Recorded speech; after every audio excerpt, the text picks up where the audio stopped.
बसंत पंचमी के शुभ अवसर पर महर्षि दुर्वासा ऋषि की तपोस्थली के सौंदर्यीकरण भव्य मंदिर निर्माण के लिए भूमि पूजन कार्यक्रम के अंतर्गत गांव के सभी दानवीर सज्जनों ने मिलकर बहुत अच्छा सहयोग किया और एक आयोजन किया।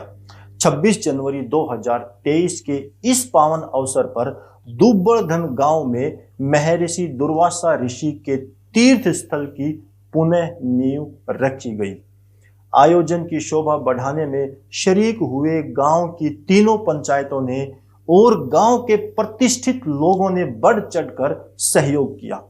गौ माता के चरणों द्वारा इस तीर्थ स्थल की नींव रखी गई। महर्षि दुर्वासा ऋषि तपोभूमि दुब्बड़धन समिति के मेंबर्स ने बताया कि सम्मान समारोह में ग्रामीणों ने महर्षि दुर्वासा ऋषि की तपोभूमि के जीर्णोद्धार के लिए खुलकर दान किया। गांव दुब्बड़धन को महर्षि दुर्वासा की तपोस्थली होने का गौरव प्राप्त है, जहां उन्होंने 80,000 साल तक कठोर तप किया। उनके द्वारा स्थापित आश्रम में 24,000 शिष्य शिक्षा प्राप्त करते थे। यह भी सर्वविदित है कि महर्षि दुर्वासा अपने नाम के अनुरूप ही भोजन के रूप में केवल हरी दूब का सेवन करते थे। इस जंगल में दूब अत्यधिक मात्रा में थी, इस कारण भी महर्षि दुर्वासा ने इस स्थान का चयन किया। महर्षि दुर्वासा के इस वन में आने से धन की उत्पत्ति भी होने लगी। इसी कारण इस स्थान का नाम दुब्बड़धन पड़ा। इस स्थान पर उस महर्षि दुर्वासा ऋषि का विशाल आश्रम था, जहां वे अपने 24,000 शिष्यों को शिक्षा प्रदान करते थे। महर्षि जी के प्रचार प्रसार के लिए कार्य कर रहे आचार्य राजवीर जी का क्या कहना है, आइए जानते हैं।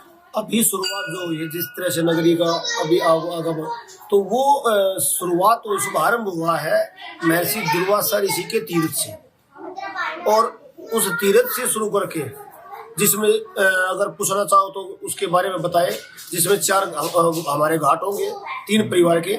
एक घाट होगा बाबा सिद्ध के घाट के नाम से, एक बाबा रामनाथ घाट, एक बाबा श्री कुटा घाट, एक घाट होगा शकुंतला घाट, जहाँ उस विरह के नाम से इसको जानते हैं, जिसका महाभारत काल में जिसका वर्णन आता है। तो एक शकुंतला, और उसकी रूपरेखा जैसे पहले भी सब बता पाए होंगे, आपको मालूम भी चल गया होगा कि पूरी रूपरेखा प्रतिमा वही है फिलहाल वो करने की। इसके बाद ये क्या कराएंगे, ये ऋषियों के हाथ में है। महर्षि दुर्वासा ऋषि के आश्रम के पास ही एक तीर्थ नामक सरोवर है, जिसमें शकुंतला की अंगूठी गुम हो गई थी। इस सरोवर का वर्णन महाकवि कालिदास द्वारा रचित अभिज्ञान शाकुंतलम में भी आता है तथा यह सरोवर भारतवर्ष के 68वें तीर्थों में गिना जाता है। महाभारत काल से इस तीर्थ सरोवर की कहानी जुड़ी हुई है। महर्षि दुर्वासा ऋषि अपने क्रोध के लिए जाने जाते हैं और क्रोध के साथ साथ अपने भक्तों को आशीर्वाद भी देते हैं। महाभारत काल की एक बात है, एक दिन शकुंतला के आश्रम में महर्षि दुर्वासा आए। उस समय शकुंतला राजा दुष्यंत के ख्यालों में खोई हुई थी। महर्षि दुर्वासा ऋषि ने शकुंतला को आवाज लगाई तो उनका ध्यान महर्षि की तरफ नहीं गया और शकुंतला ऋषि दुर्वासा को देख न सकी और उनका आदर सत्कार नहीं कर सकी, जिसके कारण क्रोध होकर ऋषि दुर्वासा ने श्राप दे दिया कि जिसके ख्यालों में तुम खोई हो वह तुम्हें ही भूल जाएगा। शकुंतला ने ऋषि से अनजाने में अपने किए गए इस अपराध के लिए क्षमा याचना मांगी।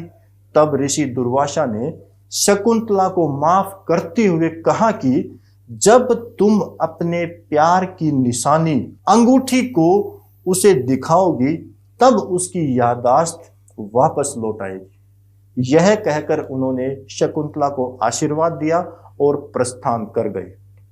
जब ये घटना घटी तो उस समय शकुंतला गर्भवती थी। कुछ समय बाद जब ऋषि कांव तीर्थ यात्रा से लौटे तो शकुंतला ने उन्हें अपनी पूरी कहानी बताई।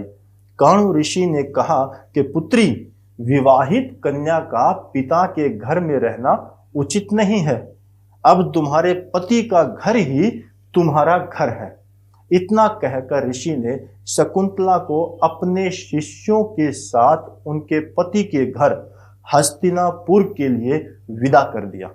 शकुंतला अपने पति के घर जाने के लिए निकल पड़ी।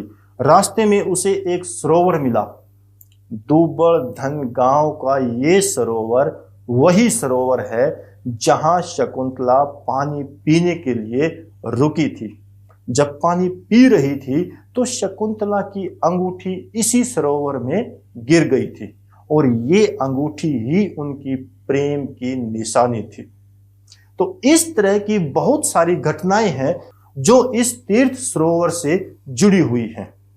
समय समय पर आपको जानकारी देते रहेंगे। हैरीवुड टीवी के साथ जुड़ने के लिए आपका धन्यवाद।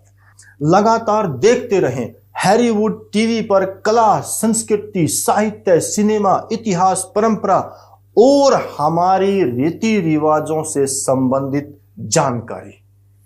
धन्यवाद।